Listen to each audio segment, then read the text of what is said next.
Okay, so this is the follow-up webinar video that covered rhythm, tempo, and timing. So the first thing I want to go back over that a little bit and then go to the questions and then we'll go from there. Rhythm, that is just the coordination of flow. So that's the proper sequential motion. That would be our seventh timing component you would see. But that's the flow of the swing, okay? So it'd be like when you take it back and you float it in the softness that everything's moving at. So stiffness and that stiffness that you see, even if it's stiff and slow, that's the coordination. A body being locked up like this, okay? Or being fast and stiff, whatever it is. The fast and slow is the tempo, but the flow, the turning and the flow and the connection of the body all the way through, and the mass and momentum, that's all based on rhythm, sequence of motion, as we consider our seventh timing component. So it's just the flow and the silkiness of the swing. The tempo is the rate of spin. So if this would be a tempo, and this would be a tempo. Okay? So it wasn't that I went slow on the second one, it was that I had a slight delay and then through. You can be fast and fast, or you can be slow and fast, which is a no-go, or we can be steady, slow it down, and then through. That's what we're looking for. That's a torque-based swing. So it's there's three parts to the tempo. You have your backswing, wherever the transition is, you have your backswing, then you have the dead spot in transition, and then you have the forward swing.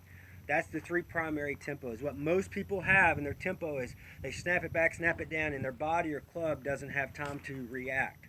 So you want to think three parts to tempo. You swing back, you stop the energy, and then you swing through. That gives you three parts to transition. When you swing through, you don't try to apply snapping force. You'll learn how to relax, but have a certain amount of intensity to get the ball where it needs to go without force or tension. Okay? Timing Timing's really simple in general. It's you can just forget all the. And if you go back to the first videos to start the program, they will tell you more about timing than anything else. But there's just basically it's contact compression, the same thing, relative to your club head speed. So if somebody's swinging 150 miles an hour and they're hitting the ball and it's going a foot, it's because they don't have their ball speed is very low, but their swing speed is very high. So compression is taking your club head speed and then the compression relative to that. I can't tell you the last time I worked with a player that didn't have enough speed to become a scratch player. It's always the amount. It's not just compression. It's the overall timing. But they had the speed. They just didn't have the control of the strike. So the control of the strike is the most important thing. Okay, speed. Most of them always have the speed. They just don't have the control. It's not even I'm saying that they have the amount of compression to be a great player. They just don't have control of the club and get that direct strike on the ball. Because it's not just the sound of the ball either. I could go on and on and on.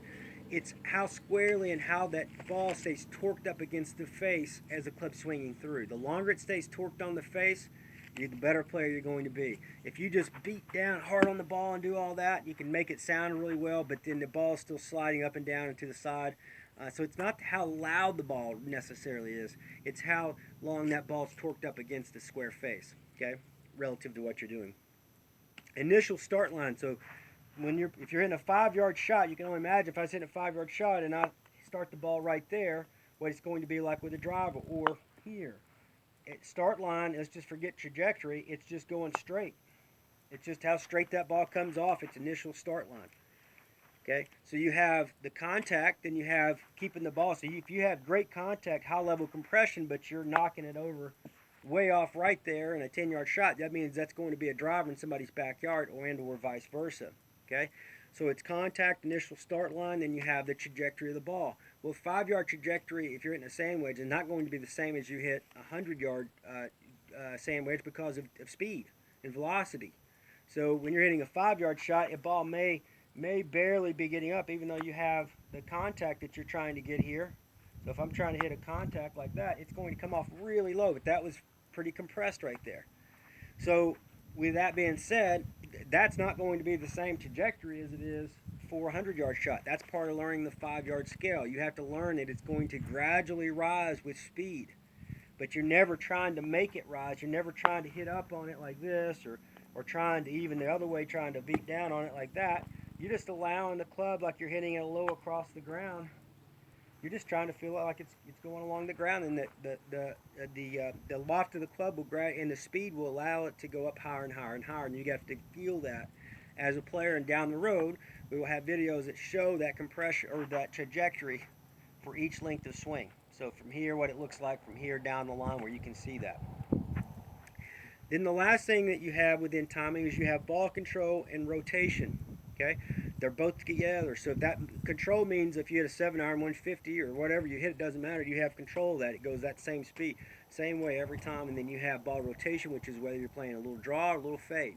Those are the same thing. So you have basically contact relative to speed. You have the initial start line. You have the trajectory of relative to the shot length.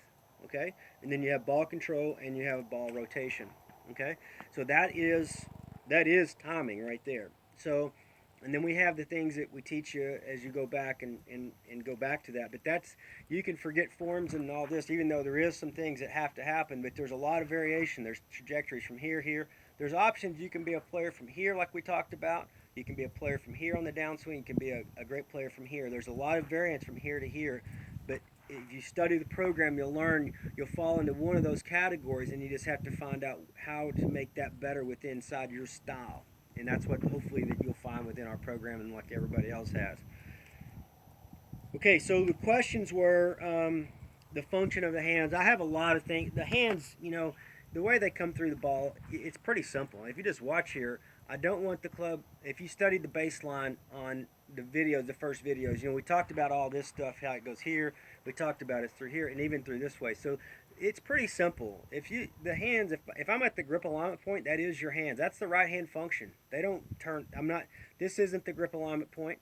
That's not the grip alignment point. This is not the grip alignment point, and this is not the grip alignment point. So I think that's already been covered.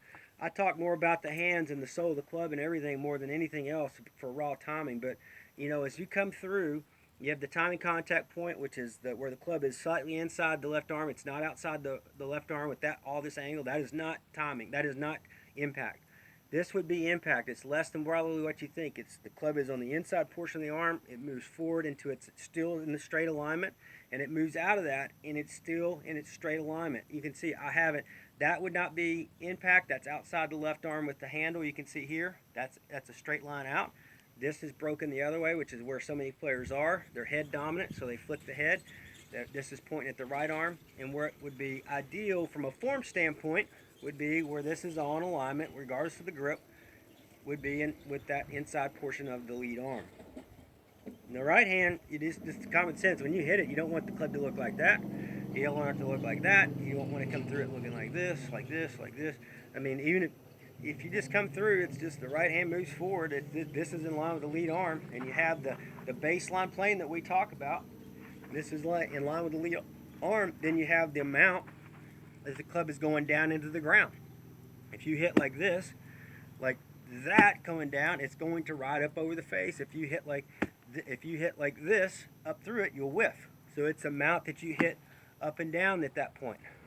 Okay, and you'll learn that there's a certain sound. This would be a no-go here, no sound. Then that's too much, and then you would learn that would be really good. That's the good level. But you can't just hit the ground and break this or break over here or over here. Those three dimensions that we talk about are very, very, very important. Those are what causes that timing to happen, and you can train for it. The one beautiful thing about our program is you can train for that. So, all right, the other questions were when you go from 3 to 4 and 5 in your zones, and this was some of the old videos, so the guys that have been on here a while, the zone 3, most people are swing back too far in zone 3. Zone 3 is just about right here. And then zone 4 goes back to 3/4, and then zone 5. So what happens, what we found within our own program, is guys will get lost from here to here. They get lost. How you beat that is by using a 5 and 10 yard scale. So if you're hitting a zone 3, let's say right here, that's going to be about 15 yards. Should not be longer than that. 15 to 20 max, but 15 is perfect because it keeps you from punching at it. So it'd be 15 right there. Then you go 20. So you can see the swing just gradually gets longer, and then you go 25. But never, ever try to apply force with the club head. When you're changing zones, trying to hit it further, the worst thing you can try to do is to apply force. You hit at it, you hit at it. Your swing should stay the same torque. So it'd go 15, we'd go 20, we'd go 25. My speed's always the same, 30, and stay soft, okay, through there. And then so that would be actually it was the last couple were a little bit longer, but those would be how you would progress up the scale, and that was the 10-yard scale I was just doing. But in general, the 5-yard scale might look like this. 5 yards, 10 yards, 15 yards here, 20 yards. So it just inchworming yourself up, and sometimes that's why that's better. Sometimes if you get here and you're hitting it 15 yards, then when you go to zone 4, you might wind all the way back up. Well, you have too much dead area. You have to inchworm yourself up in your swing. Get this grooved in, this little swing. Then as you get 10 balls that way, then go to the next 10 trying to hit it here. If you get back here and you can't hit it, which you probably won't, that means you're going from 1 yardage to too big a yardage. So go 5-yard scale first if you're a beginner in the program, and then you do the 5, 10, 15, then you go to 10-yard scale, which is, obviously 10 yards, 15, or 10, 20, 30, 40, and 50. That'll keep your swing in real small increments as long as you don't try to hit at it like this. Don't put speed output. When you go back and you're hitting it further, trust your torque. Trust your muscles. If you're swinging back, you've done it right, and you're hitting the ball solid on these shots, trust that you can be soft and smooth and to never apply force output from the club head or snapping from the body or trying to spin your hips and all that. Just trust that you can keep it connected and watch how far it goes. It'll go forever doing it that way. Go much further, much more consistent by never putting applied premature force into the club. And we'll explain force later, but how it works and intensity relative to tension, and we have videos on that as well, but those will be constantly going on. The last thing you want to do is be trying to snap your hips or snap your shoulders or snap your wrist or apply the club head or any of that stuff. Those are things that will never allow you in anybody's program to come in any good. Okay? And then the last question was, how much do you sink? This is a great question. On a chip shot, so if I'm hitting a chip shot, now in a chip shot I might be like this. Now in ball striking chipping, I might be like this. If I'm trying to progress up in a ball striking chipping, I might be like this. Okay? This might be the look of the swing. Okay? It'd be here. That's ball striking chipping. That's not how I'm going to play. If I'm in a money game today, I'm going to go up here like this right here, and it's going to be more like that. It's different. And the reason why is, like I've said, I've got videos that talk about the chipping versus ball striking chipping. There's a difference. Study that video. It's on there. It's on the website. Okay? Very important you study that. But the amount of sink, which was a good question, was, so if I'm hitting a chip shot, would I really want to sink my legs and my hips and here and here? Well, if I'm playing, there's no way I'm doing that. Okay? There's no way. And so if I was to hear, this would be the, how I would train. That's how I would train. Now, if I'm chipping out on the course, it may look like this. See, there's no, the tempo is the same, a dead spot here and then through and soft, but I'm not getting into the ground trying to connect with torque and all this stuff because I don't need it. It's a chip shot. But you're trying to, the ball striking chipping is designed to build power, short range efficiency, and build your forms and your techniques in a zone you can feel, and then progress all the way up to the scale, so eventually it works up. When you're trying to hit a 7-iron, whatever yardage, it's going out there and progresses up. Chipping is chipping. There's nothing to it. It's just here and here. Anybody can chip. Pitching's different, a little bit different, but pitching is different than ball striking as well. There's techniques that are different. We'll talk about those separately.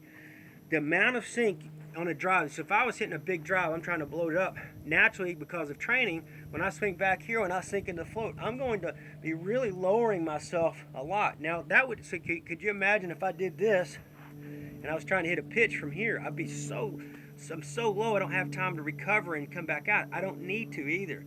So my sinking on a chip shot might look like this, just barely.